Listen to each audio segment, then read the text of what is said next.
Although techniques were well known in ancient India and China, ventriloquism got its start as a religious practice among the ancient Greeks and Romans. The name, in fact, comes from the Latin words for to speak from the stomach. The Greek phrase for a ventriloquist was gastromancer, and the first known royal ventriloquist was Louis Brabant, valet to French King Francis I, in the 16th century. Henry King, called the King's Whisperer, had the same function for English monarch Charles I in the first half of the 17th century. Now, the term Muppet was invented by Jim Henson to describe his unique puppet act. It's sometimes claimed and sometimes refuted that the term was a combination of the words for marionette and puppet. Henson used the Muppet name to define characters in his productions and to distinguish his creations and give them seemingly real lives. So, who really rules whom? Or is it a which? Who's the true power behind the throne? Keep your ballots handy, House audience. Talent contender Havoc Kaiser has a musical question to ask.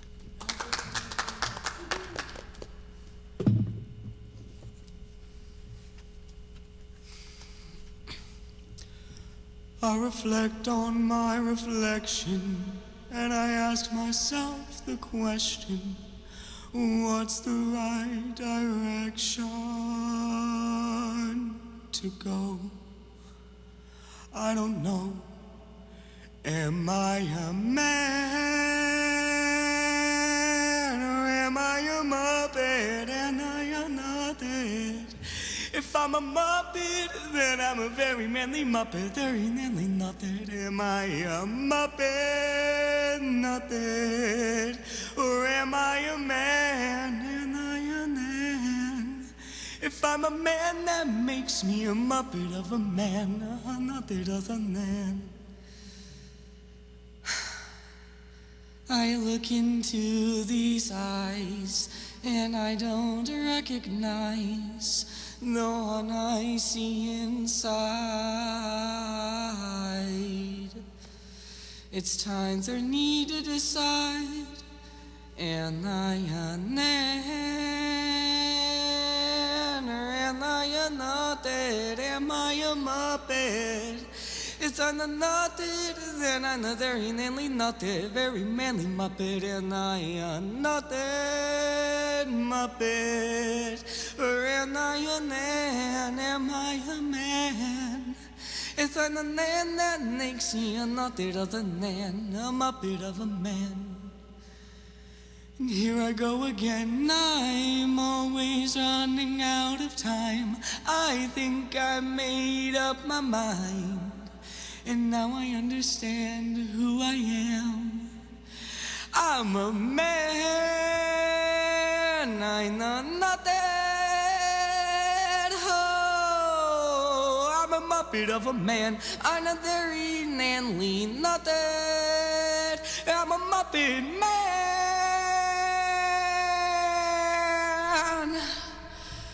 That's what I am.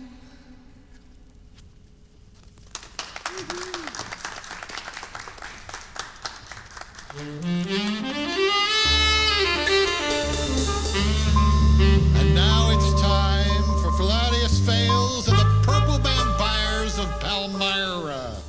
Brought to you by Punk & Splice, plumber's tape for juvenile delinquents and planned obsolescence. Why just trick or treat when you can punk and splice? Detective Philetus Fails walked the perimeter of the OU campus, the plodding footsteps drumming military time as they crunched through the drifting piles of drought-drive autumn leaves. He banked left towards the front doors of the someday Frederickson Chapel. It was another fog-thick night, and fade blood-red glimmers of pre-dawn peeked over the copper dome of Toy Jones Hall. Angry neighborhood birds warbled their pent-up passions, and gangs of ill-tempered squirrels, organized efficiently, once again poised to terrorize the shingled roofs of George P. Washburn homes used as dormitories and lining Cedar Street. Professor Fales' glance was drawn towards the front of the administration building, where one of the leaf piles seemed to be rising up, forming a moaning, staggering, humanoid shape. The leaf pile moaned miserably. They'll eat us. They'll eat us. Help! Historical note, the protagonist of the stories was named after the real Philetus Fales. Born in 1825, he came here to Ottawa from St. Louis at the close of the War of the Rebellion, in which he took an active part as a Union soldier. In the spring of 1866, Professor Fales was made the head of the Indian Department at the school, which was held in the building at Hickory and 2nd Street. In the fall of that year, he was the head of the faculty of the school proper and went into temporary session at 427 South Main Street. In 1878, Professor Fales was elected county superintendent of schools and served for 2 years. He also completed an unfinished term as principal at City High School. Professor and Mr. Fales left Ottawa for a permanent home in the East May 1902 in hope of benefiting Mr. Fales' shattered health. It was reported, though, that he left Ottawa still bearing the highest esteem of the community, the college, and of their memberships. And now, back to that talking trash pile. They'll eat us. Help! As he neared the heaving leafy heap, Philetus recognized the terrified form of one of those imported members of the accident-prone men's soccer team. Philetus sighed deeply, deeply. Another international student had apparently strayed out of the city limits. State your name. Lazar, Which Lazar? I know we have more than one student with that name. the soccer player. I know we have more than one soccer player with that name, Lazar. Full name, please. Milovic. I am Lazar Milovic from Gornji Milanovac, Serbia. What led you to this moment, moaning in the moldering mulch pile, Milovic? I was hoping to catch some fish, and there it was. A hideous beast. Please describe the beast, good sir. Pa znate to kako već ide kada ima plavu kosu sa plavim očima I telom zmaja, mada je bio prilično In English, prijateljski. Milovic, in English. It was a hideous beast, You Professor. said so, Milovic. Where did you spy the beast? On land or in water? In the water, Professor. What noise did it make? Shishshacking, shishshacking. Maybe it was a Maywin-Mingwesi. According to Ottawa tribal lore, the Maywin-Gwesi were smallish, riverbank-dwelling water spirits. Though generally harmless, they can blow canoes astray and steal things when they're not shown proper respect. Swish-slacking, swish-slacking, swish-slacking. But I was respectful and I had no canoe. It was not at all harmless. I lost my fishing pole and I nearly drowned clutch in its icy claws. Icy claws? Are you sure the sound it wasn't making was blackly bleh, blackly bleh? That's the sound of a full-grown water lynx. Historical note, water lynx were also known as underwater panthers by some of the early settlers. In the Ottawa language, they were called mushubzi, and they were described as something like a cross between a vicious cougar and an angry dragon.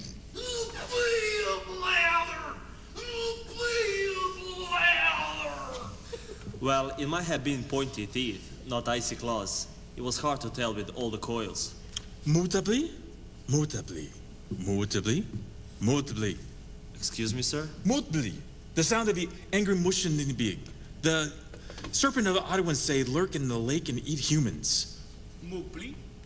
Swish-slacking, swish-slacking, swish-slacking. Help! God, Zooks! What is that over there by the library? Another mutant leaf pile? Or is it a hideous beast? I am not the beast, sir. It's me, your favorite student, Martin. Martino! No, Martin Basso, Martin Leonel Basso. How could you not recognize your favorite soccer player, Professor? Well, sir, it is a bit of a shock to see you in this sorry state, muddied and moaning and covered with grass. Oh, Basil. It is not my fault, Professor. I was being stung by a hideous beast. Swish-slacking, swish-slacking. Please, good sir, Basil, describe the beast, good sir. Tenía la pera grande, un agujerito en la pera. Le faltaba un diente y tenía el pelo largo. Yo ya no sabía qué hacer. In English, describe the beast in English. It was a hideous beast, Professor. You say so, Basil, but surely there's more. Where did you spy this hideous beast? On land or in water? On the land, Professor. What noise did it make? Ah, Bagwajini, the little forest people. But in most Ottowan stories, they are normally portrayed as mischievous but good-natured creatures. Well, after that he went, ha, ha, ha, ha, and he went, oh, glu, glu, glu, glu, glu. Oh, dear. That's much worse than I feared. We call those vampires, but Ottoman call them Wingos. You see, people who commit sins, especially like selfishness, gluttony, cannibalism, are turned into Wingos as punishment. They are always hungry, and around these parts, they are usually attracted to the color purple dog purple, and anything that smells like Methodist. There's a large nest of them near Baldwin in an abandoned town called Palmyra. Historical note, Palmyra, Kansas Territory was a small town settled on 320 acres in Douglas County, south of Florence. It served primarily as a service station to settlers traveling west on the Santa Fe Trail. In 1858, the town purchased land to the south and donated it to establish Baker University and the city of Baldwin. Both of them have survived to the present day, but some say such survival comes at a heavy, heavy, heavy cost. Okay.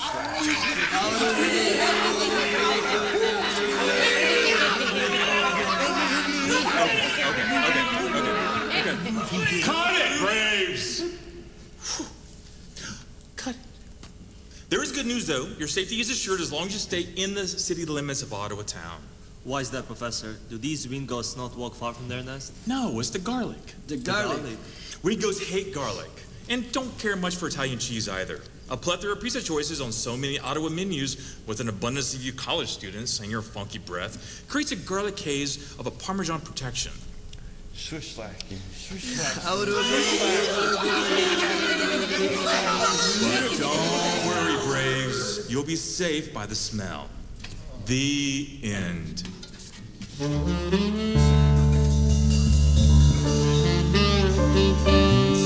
ends another punny adventure of Philotus Fails, Prayer Detective, and all-around wise guy. Brought to you by Pumpkin Splice, plumber's tape for juvenile delinquents and planned obsolescence. Why just trick or treat when you can pump and splice?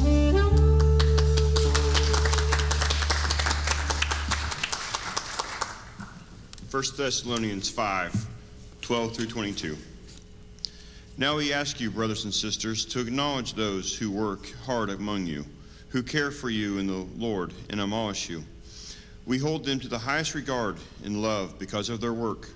Live in peace with each other, and we urge you, brothers and sisters, warn those who are idle and disruptive, encourage the disheartened, help the weak, be patient with everyone.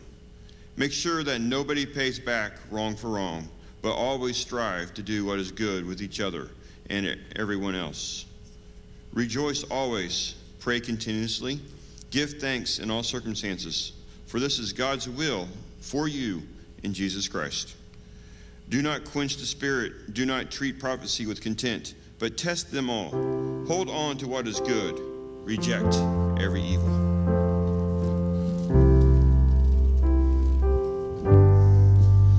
Jotham, the ancient king of Judah, began ruling when he was 25, and he reigned for 16 years, from 750 to 735 BC. His namesake, Jotham Meeker, was born in Hamilton County, Ohio, November 8th of 1804, into practical and the real things of a family. He believed that truth could be proved and documented. Young Meeker received little formal education, but was trained as a printer in Cincinnati for 7 years.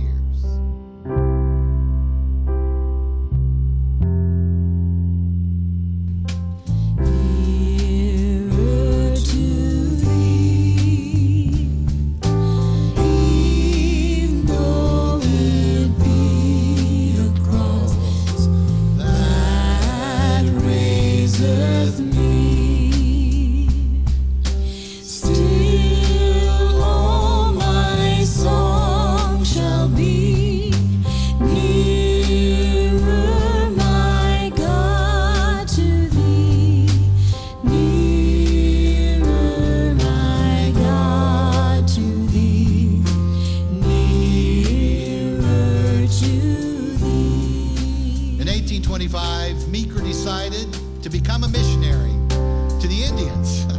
His final and first assignment in the Michigan Territory, he served as teacher and preacher among the Potawatomis, the Ottawans, and later the Chippewas.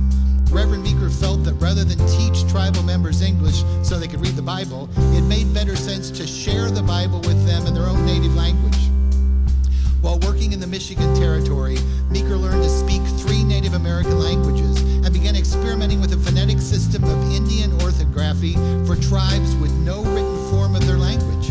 Using only 23 letters for translating any of the 3 Algonquin-based languages, he developed a system of ordinary typesetting that printing presses of the day could work with, inexpensively and representing all sounds of 3 Indian languages. At that time, the U.S. government decided to transfer the eastern tribes to the lands west of the Missouri River, where more than 20 nations were promised land possession so long as the sun shone, the grass grew, and the rivers ran downhill. Reverend Meeker and his now new wife were sent to Kansas in 1833 by the Board of Baptist Missions, assigned to the Shawnee tribe as a printer missionary. His expense account lists the following: printing apparatus, including transportation, $468.13. For a printing press and ink, $35 worth of paper, because he was a tangible Christian and wanted to show and tell what Jesus would do. As I went down to the river to pray, studying about that good old way, who shall wear the star and crown? Good Lord, show me the way. Oh, sisters, let's go down, let's go down, come on down. Oh, sisters, let's go down, down in the river to pray. As I went down to the river to pray, studying about that good old way, and who shall wear the star and crown? Good Lord, show me the way. Oh, sisters, let's go down, come on down. Oh, brothers, let's go down, down in the river to pray. By March of 1834, from that printing press at the Shawnee Baptist Mission in now Johnson County, a 24-page primer of the Delaware Indian language was printed, and a newspaper, the Shawnee Sun, was founded. In May of 1837, Meeker began his own mission among the Ottawans near the now town of Ottawa, Kansas. As their first year closed, only one tribal member declared themselves with a desire to become Christian. By the second year, 2 tribal members had. But the printing plant at the Ottawa Mission ultimately produced some 65 works in 10 Indian languages, and all used Meeker's phonetic system of printing. Most were of a religious character, but he also printed the code of the Ottawa tribal laws in native language and in English. Reverend Meeker and his family devoted themselves to the temporal and spiritual welfare of the Indians for 18 years, enduring and persevering through much. More than Christian role models, they served as tribal advocates, good neighbors, and boon companions to the tribe. Brave and selfless servant leaders, real Christian heroes inundated by grace, bravely facing trials and tribulations that still resonate deeply within us. God is our witness, and we witness for God. An amazing grace floats like hope to afford both response and bolster. Then as now, the timing of these heapfuls of grace can seem unusually unfair, often unjust, and never fully expected. We empathize in their setbacks as we witness the news and weather of today, and we see their striving to preserve. Reverend Meeker kept a daily diary, and here are some extracts from it. It documented the historically destructive flood of 1844, and that's echoed now in now times as we cope with the flood in Florida and Georgia and Carolina. But this was the first and worst recorded flooding for the new state of Kansas. The spring of that year was warm and dry until May, when the rain began, and it fell every day for 6 weeks. This is from Reverend Meeker's diary. May 30th. I never saw so much of a time of rain. It's fallen almost every day for the last 3 weeks. The river has overflown its banks. The bottoms in many places have been inundated more or less, and it continues all of today, and now it's up within our dooryard. Most of the Indians fear that they will have no crops at all this year. On June 17th, all of our outbuildings and all that was within them have been swept away. Nothing is left but our dwelling and the office. June 21st, we were were forced to shut up the house, and now we're across the big creek, which is nearly full. We're on a piece of bark of a tree, 6 or 7 feet long, with Brother Pratt and his and my family. We traveled 35 miles. We must encamp on the prairie. But with amazing grace, real Christian heroes persevere, on earth and then in heaven, as part of God's plan.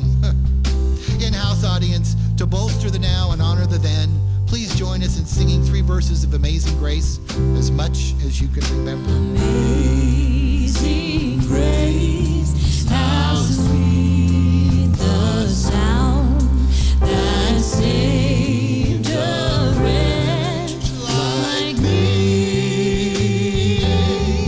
I once was lost, but now am found. Was blind, but now I see. Dangers, toils, and snares. Through many dangers, toils, and snares, I have already come. What grace hath brought us safe thus far, and grace will lead us home. We've been there 10,000 years.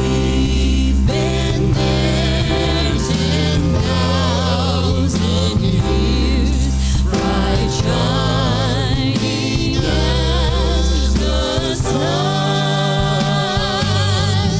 We bold as days to sing God's praise, and when we first begun.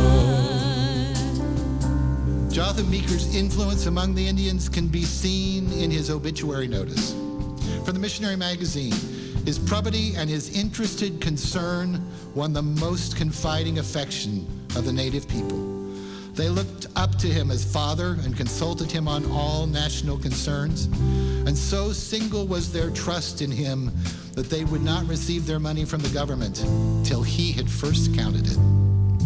Jonathan Meeker's influence as an illustration of the Ottawa spirit speaks to both the past and future proofs, to blended community, both championed and treasured, to place and space where folks come together to work, play, and pray, to bear fruit and to witness in the here and now, questing for new needs, partners on trails towards amazing grace and boundless gratitude.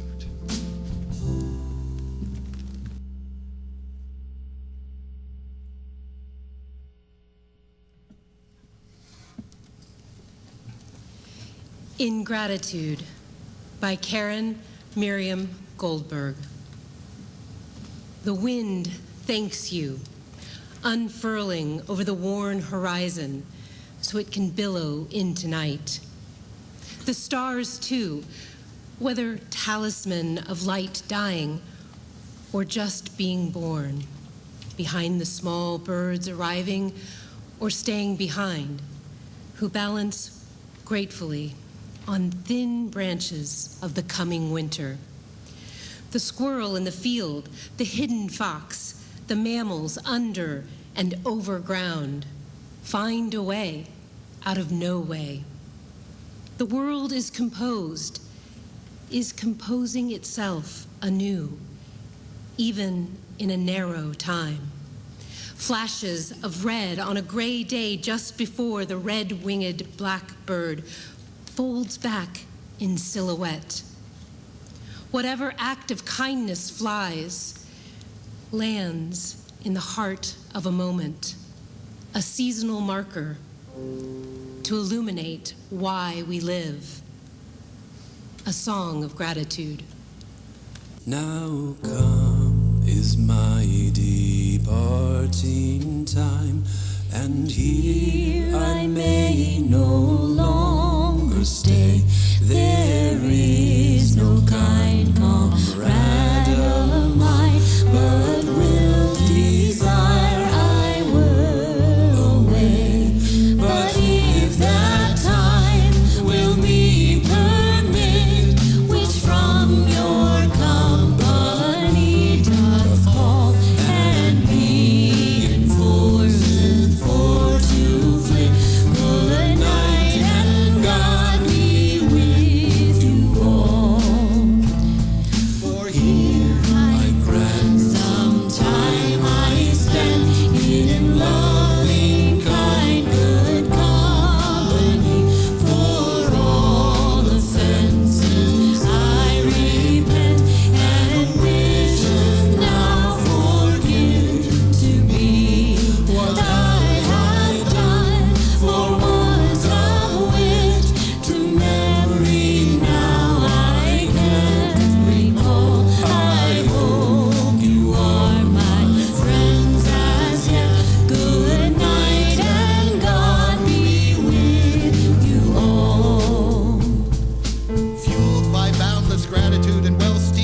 ever worthy, and your witnesses prove